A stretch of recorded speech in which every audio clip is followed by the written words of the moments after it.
This is part 2 of specifically talking about the Jewish side of this issue of the gospel, because there are such thing as Jews and Gentiles. We mentioned last week that the Jews, they don't get any extra strokes.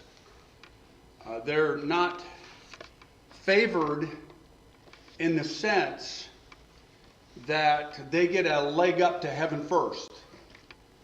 They are not favored in any sense, in fact, in God's righteousness, because in Deuteronomy several times and other places he says, I did not pick you because you were greater than any other people. I didn't pick you because of any other reason except for my glory. He specifically makes that clear. I think we made that clear last week. But we need to delineate this a little bit further, because it's really interesting, the concept and the differences between the Gentile and the Jews, and why God delineates two groups. Two groups. Two children, if you will. They're different. Over and over, Paul says it. There's some confusion if we don't work it out. Romans 3:29 says, or is God the God of the Jews only? So there's the Jews. Paul says that. Is he not the God of the Gentiles too? Two different groups. Yes, of the Gentiles too. But then we'll find out when we get to Romans 10, verse 12, it says, for there is no distinction between the Jew and the Greek. I am confused. For the same Lord is Lord of all, who richly blesses all who call on him. Paul, why didn't you just say up front that there was no difference between the Jew and the Gentile? Why would you just cut to the chase? Well, there's no difference between the Jew and the Gentile in a major concept, but there is a difference in a purposeful concept. Let's make clear, it's interesting too that I was coming to the church yesterday to decorate, and there was somebody on the radio, and he was talking about this very thing out of Ephesians 2, and he called it a brand spanking new body. And I don't know, for whatever weird, morbid reason, I started thinking, why do we say brand spanking new? You ever think about whatever we get our terms? And then, yeah, I see a couple of hands out there, because when you get a baby, you spank it. It's that new. It's just like a newborn baby. Brand spanking new. Ephesians 2:11 makes it real clear. The same writer of Romans, by the way. Therefore, remember that at one time you, Gentiles, that's us, unless there's any Jews in here, in the flesh, called this uncircumcision by what is called the circumcision, which is made in the flesh by hands. So we're talking about a physical circumcision now. You who were once far off have been brought near by the blood of Christ. For he himself is our peace, who has made both of us one. Both of us one. One what? One body.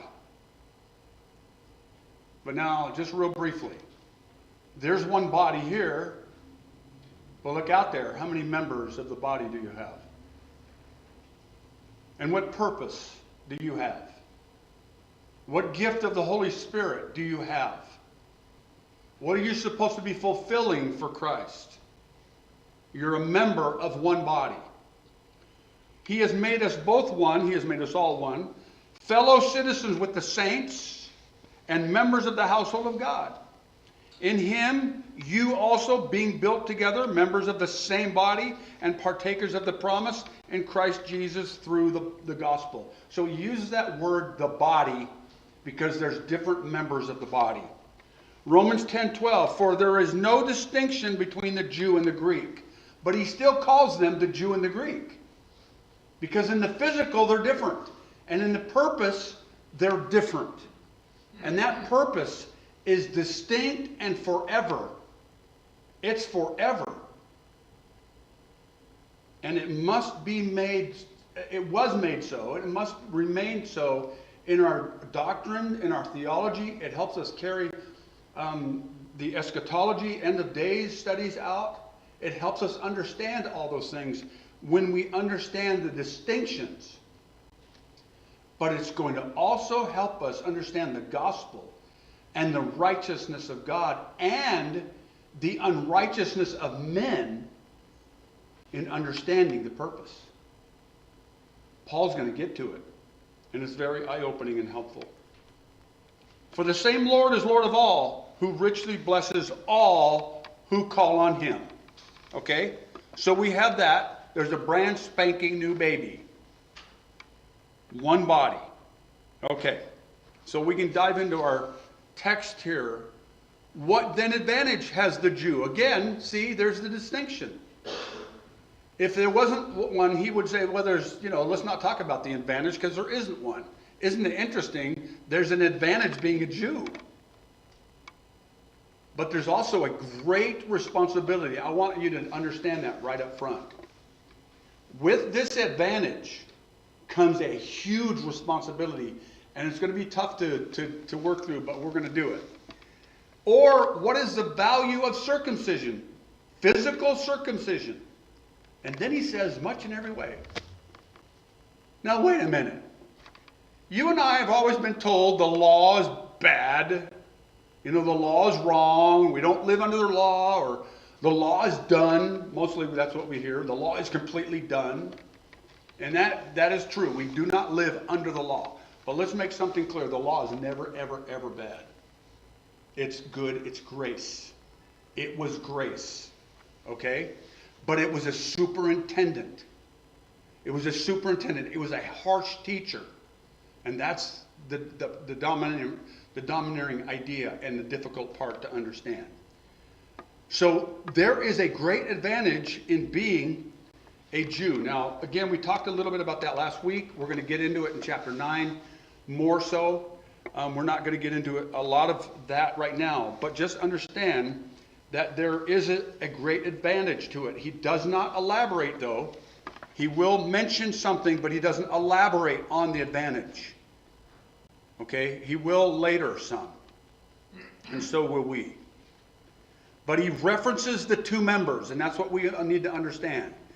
Two members of the same body. All right? Romans 3:29. Or is God the God of the Jews only? Is he not the God of the Gentiles too? All right. 1:16, the Jew first and also the Greek. He does it again. 2:6. He will render to each according to his works, judgment to the Jew first, also to the Greek, glory and honor and peace for everyone who does good, the Jew first and also the Greek.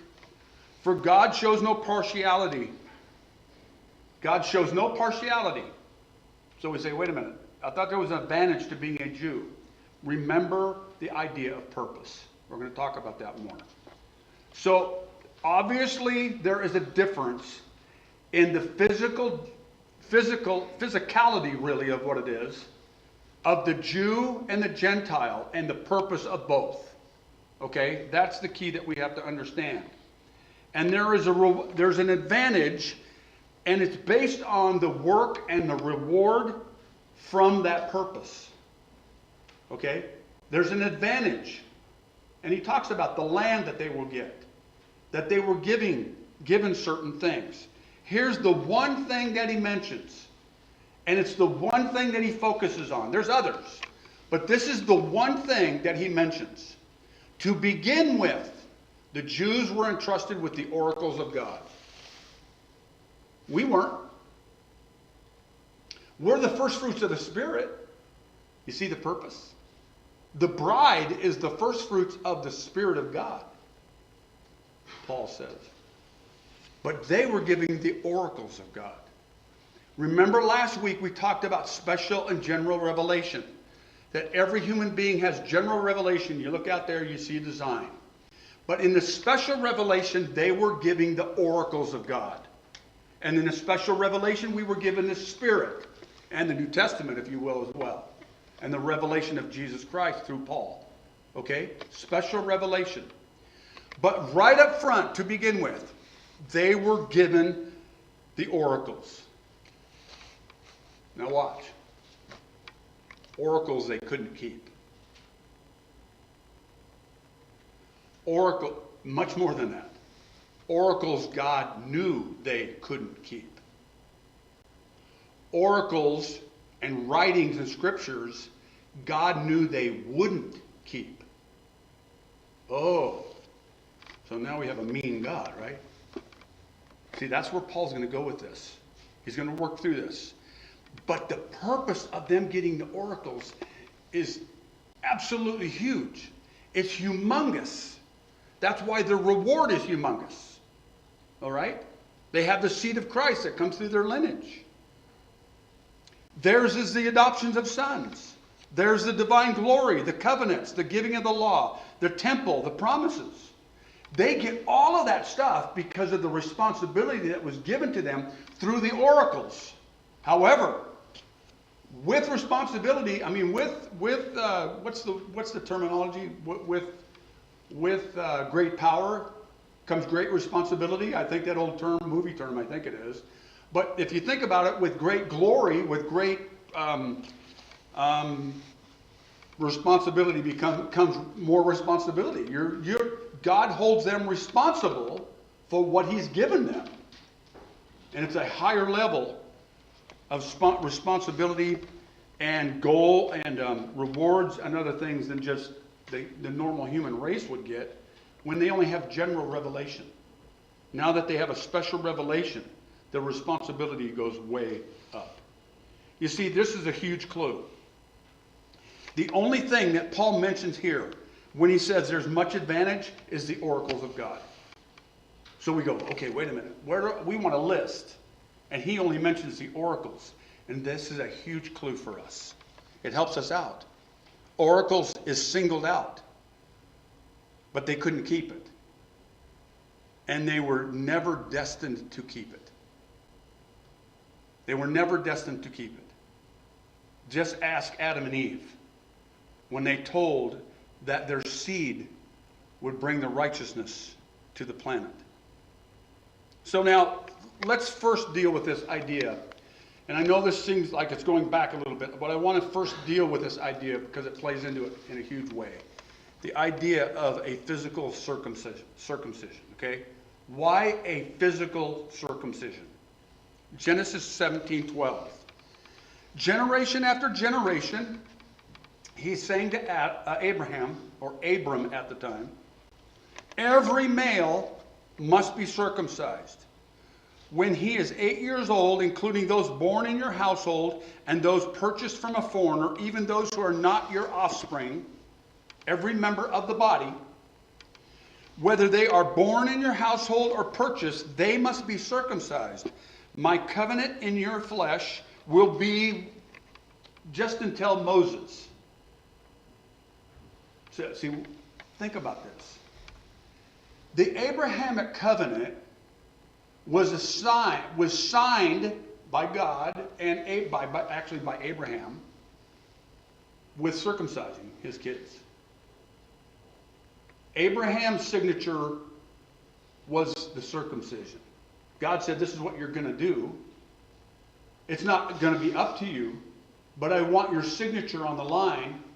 Circumcise your kids. And then he says, this is going to be for everlasting. Everlasting. Now, was the Abrahamic covenant, was it conditional or not conditional? It was not conditional. In other words, God's going to do it, and that's it.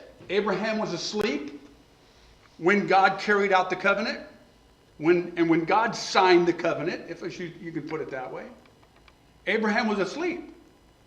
But then God said, okay, that's what I want. That's what I'm going to do. Here's what I want you to do. Circumcise your kids. And by the way, this is everlasting. Now, I'm going to say something here that probably, I think some are probably going to dismiss or disagree with or whatever. But this is before the law of Moses. And I believe that every Jew is still supposed to be circumcised. Not by the law. Not by the law. Not to keep the law. to show that he is a physical seed of Abraham. I believe that because this is an everlasting covenant, and it was given without condition. When you get to the Mosaic covenant, then you have condition. And the condition there was, I'm going to kick you out of the land. But the condition to Abraham was, I'm going to give you the land forever. You see the main differences there. If any male is not circumcised, he will be cut off from his people.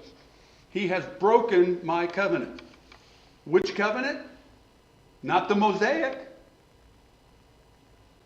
In the Ten Commandments, do you have circumcision in there? Anywhere? Does Paul ever tell the church to be circumcised? We'll touch on that in a second. But he does not. Which law? Which covenant? The Abrahamic covenant. The circumcision of the flesh was mandated for one person and his physical seed, his people, and it's forever. And I believe, you ready for this? This is my personal belief. I believe that every Jew born in a millennium will be circumcised. And the reason I say that is because there's a whole lot of other things going on in the book of Ezekiel that mentions sacrifices and feasts and other things as well. Jesus was circumcised. But to keep the law? No. To keep the covenant. Faith was always the issue, and it still is.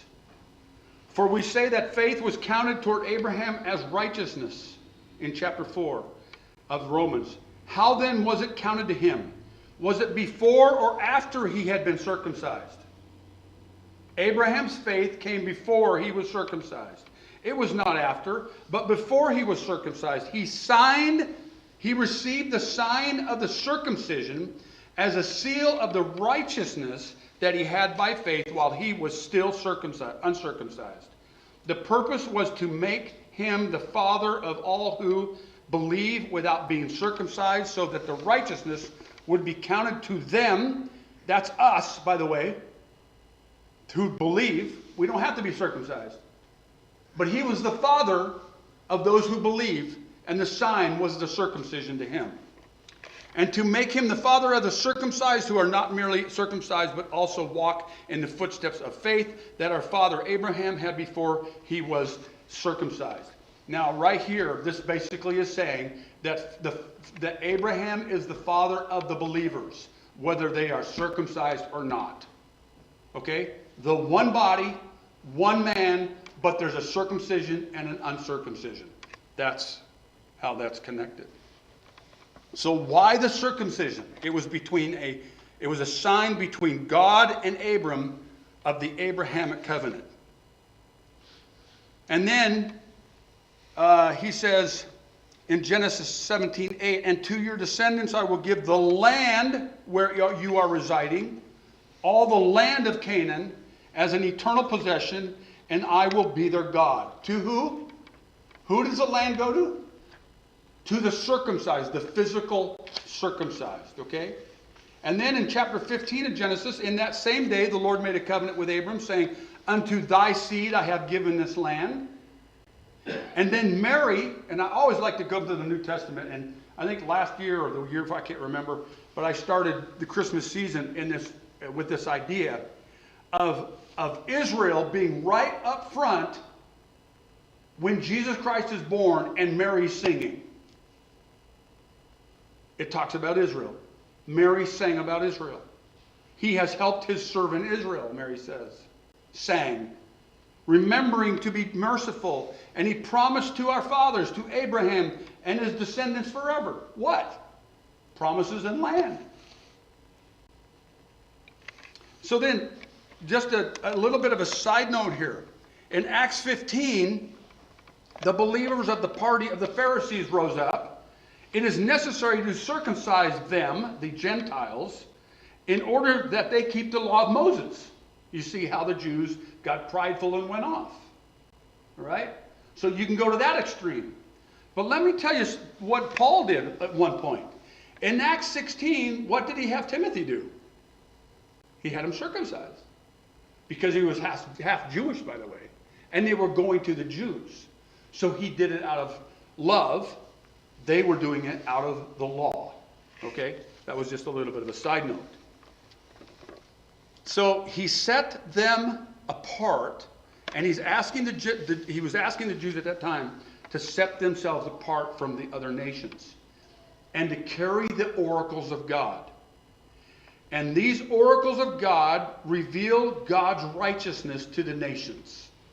Remember what Paul has already said. You would not have known it was a law unless I said it was a law. And we're going to cover that a little bit more again. Now, here's another purpose. It's also to reveal the unrighteousness of men. What if some were unfaithful? Does their unfaithfulness nullify the faithfulness of God? By no means. Let God be true, though everyone were a liar, as it is written, that you may be justified in your words and prevail when you are judged. What is he saying? They couldn't keep the law. They were unfaithful to it. Now we can say, Lord, you didn't know that. You couldn't have made that mistake. That they couldn't keep it, they wouldn't keep it, not a one, they've all sinned. Well, you can go further and say, hey God, later on you say the blood of goats, bulls and goats don't take away sin. So have all this time you've made a mistake? And what he's saying here is, no. I gave them the oracles to reveal my righteousness and to reveal unrighteousness. You see? Now watch, and I've used this a little bit before, but think about this. You come into the church every week, and you come in and we sit on clean pews, and we walk clean carpets, and we go to clean bathrooms, and everything is in its place. Now we've got Christmas decor up, and it's beautiful in here. We come in here, we walk out. We look at it, it's nice, but we don't even really give it a second thought, right? It's nice. It's the way it's supposed to be. Next Sunday, you come in, you find that there's little dirty feet that have mud all through all the carpets. They've run to the bathrooms and into here. You saw that some of the lights are smashed and the glass is on the floor. The chairs are tipped over. Somebody tore down the tree, and the bathrooms, we don't even want to talk about the bathrooms. It's a complete disaster. What are you going to think? I mean, you're going to get upset. You're going to say, this is not right. That's a good word. That's the closest I can get to unrighteousness. You're going to think, this is not right. You see the difference? You see, when we come in here and we see righteousness, this is the way it's supposed to be. And then we might have our opinions like, well, I don't like the wreaths there, or I want a different picture there, or whatever. But when you see something wrong, you know it's wrong. And mud on the carpet's wrong. Tree tipped over, that's wrong. Right? But you wouldn't know it unless you saw it. You would not know it unless you see a person try to live God's law out and then on purpose break it. They purposely broke it. So much to the fact that Jesus said, your house is left to you desolate. Now we say, well, Lord, you're an unrighteous God. Why would you give them something that you knew they couldn't keep, you knew they wouldn't keep, only to correct them and even punish them later? And that's what Paul's going to get at now and later. He's going to say, who do you think you are? He's saying, for my glory, I am revealing my righteousness. Watch. When somebody goes and commits adultery and you see it, you know it's wrong. Because I've written it down, it's wrong. So when you see that, you see a bad deed. Now, we can go back and say, remember when he was saying, when you judge that, now that you judge that, you knowing the law, now you know you're a sinner as well. So we need to be careful, because we're calling on ourselves for going 75 and a 55 the day before I judge somebody for drinking too much or something, right? We're all sinners. But the point here is, God's oracles in the Old Testament in particular are revealing God's righteousness and our unrighteousness clearly. That's why, again, you go through people and they say, man, I can't read the Old Testament. I can't bear to stay in the Old Testament and read it. Well, what you're seeing there is the unrighteousness of men and the righteousness of God. Right side by side, as I believe we're seeing even more and more in the planet today.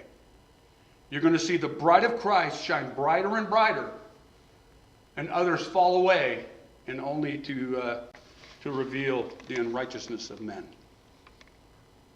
See, remember what I said. The gospel is not out here simply because he loves you. And he does. The gospel is out here to extend his righteousness to the entire universe. That's his primary reason for the gospel. That's his primary reason for Jesus Christ coming. That's his primary reason the Spirit lives in you, so that you can take his righteousness to the ends of the earth. Greater works will you do because I go to the Father. Okay? That's what he's up to. He's a mighty God, and he wants to be recognized as a mighty God. We're not able to carry the oracles of God. But if our righteousness serves to show the righteousness, but if our unrighteousness serves to show the righteousness of God, stop for a second. Remember the clean bathrooms and the dirty bathrooms. When you put them together, you see, hey, I would rather have the clean. I want what God has. And I see his righteousness. I see what he desires. If our unrighteousness serves to show the righteousness of God, what shall we say? That God is unrighteous to inflict wrath on us? Now he's speaking in a human way. By no means. For then how could God judge the world? He has to judge the world. He's a righteous God, and he will judge by his righteousness. But he has to reveal his righteousness first. That's what he's saying. I have to reveal my righteousness first before I judge the world. So he's not unrighteous in doing so. Now, see, it's easy for you and me who are over on this line saying, well, I'm saved from all this mess. Like, I'm not going to hold God responsible because he saved me. And I know the difference. But see, the world is going to say, this God of yours is, well, give him a name.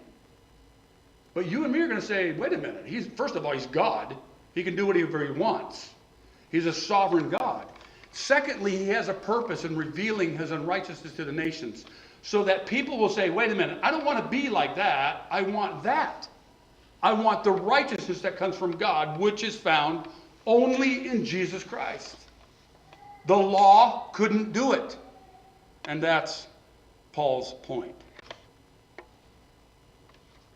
Did I finish? Let me stop. I can't remember if I...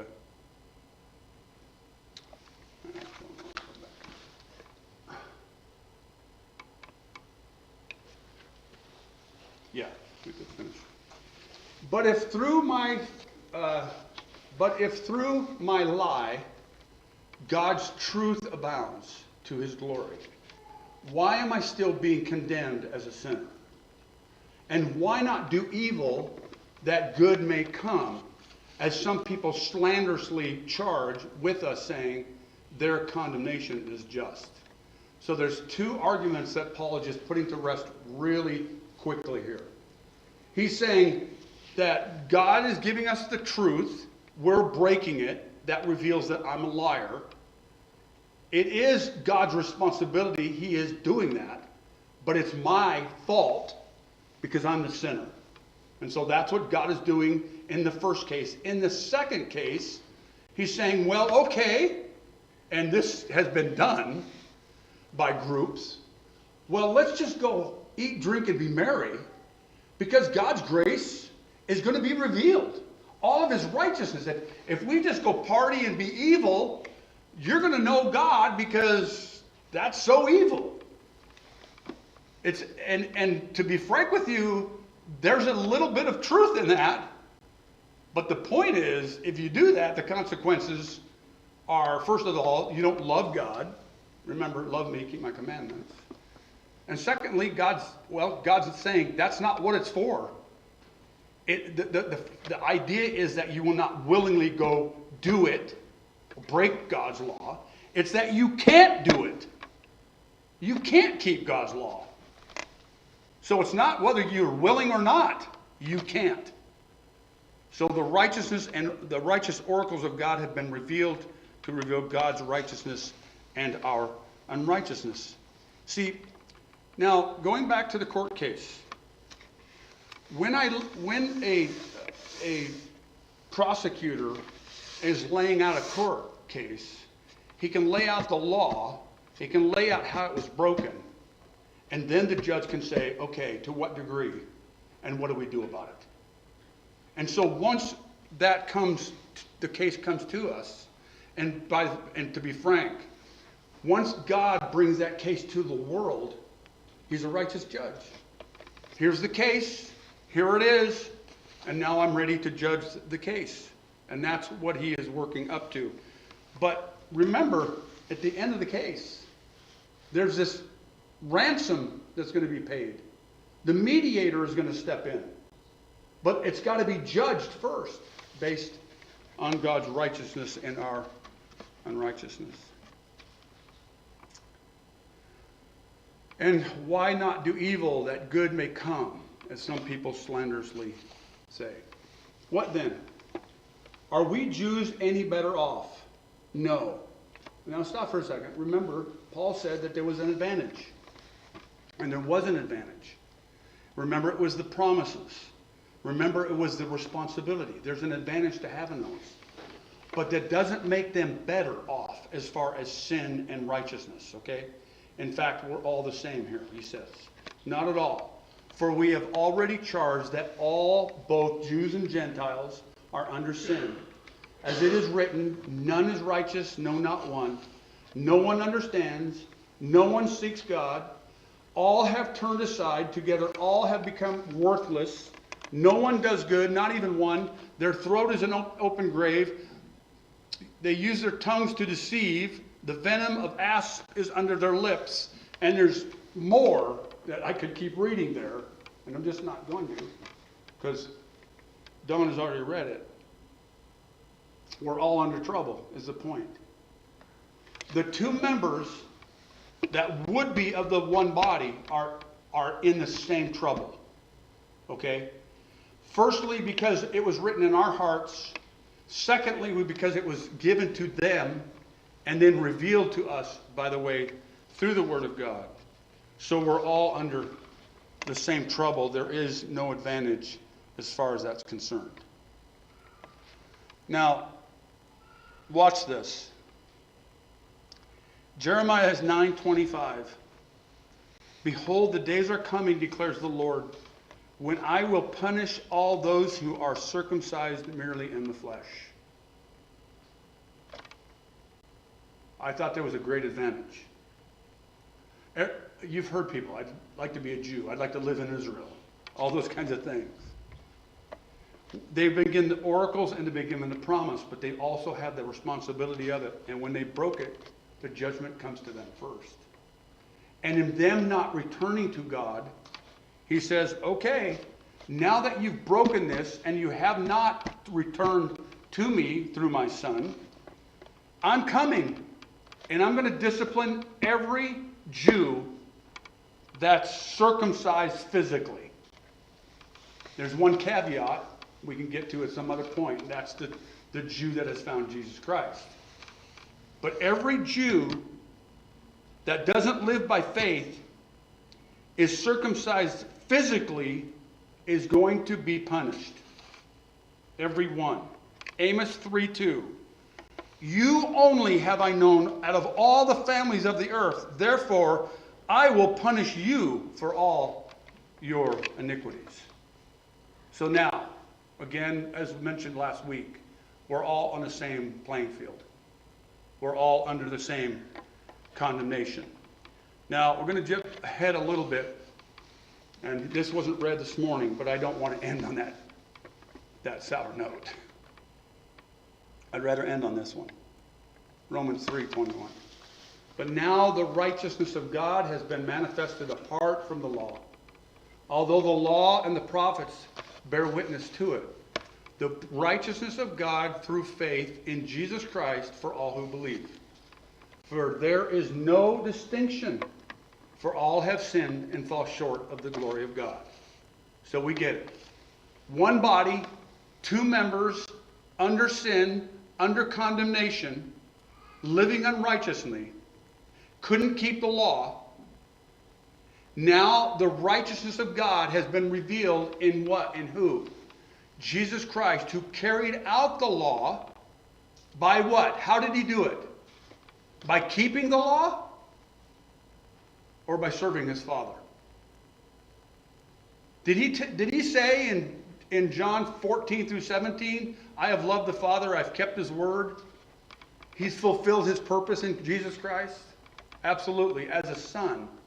Psalm chapter 2 again, and others. That the Son has carried out the purpose of God's righteousness. He fulfilled the law. He didn't carry out the law. He fulfilled the law in that he carried out God's righteousness. He never committed adultery. He never got drunk. He might have ate with drunkards, but he never got drunk. He never sinned. And on Sunday nights, we come up with percentages every once in a while, and even quite a bit of the church is saying there's no way that Christ could have lived the whole life without sinning. Well, that's ridiculous. Where's our righteousness come from if that's the case? The point is that Christ was able to come, and this is the final revelation, by the way, which Hebrews talks about. There's the general revelation, the special revelation, and we can call it the final revelation of Jesus Christ, where now he has fulfilled the righteous requirements of God his Father, and then paid the penalty for our sin, so that now his righteousness is imputed on you. You simply believe. Oh, by the way, going all the way back to Abraham, the only thing that you've done is believe. There's no circumcision involved. There's no tithing. There's none of that stuff that you have to do. Do that stuff to please the Lord. Tithe and do those things or whatever you want to do there. But the point is, if you believe, you've pleased the Father. And you've fulfilled the requirements that are in Jesus Christ for salvation. Now, we've got to get the Jews there. That's the next step. He started with the Jews. He's going to end with the Jews. He's got to get them through his Son to come back into Jesus Christ. Because we've both been made one body in Jesus Christ. Now the fulfillment of that is coming. And it's right in front of our eyes, by the way. Let's stand and sing this last verse. Break thou the bread of life.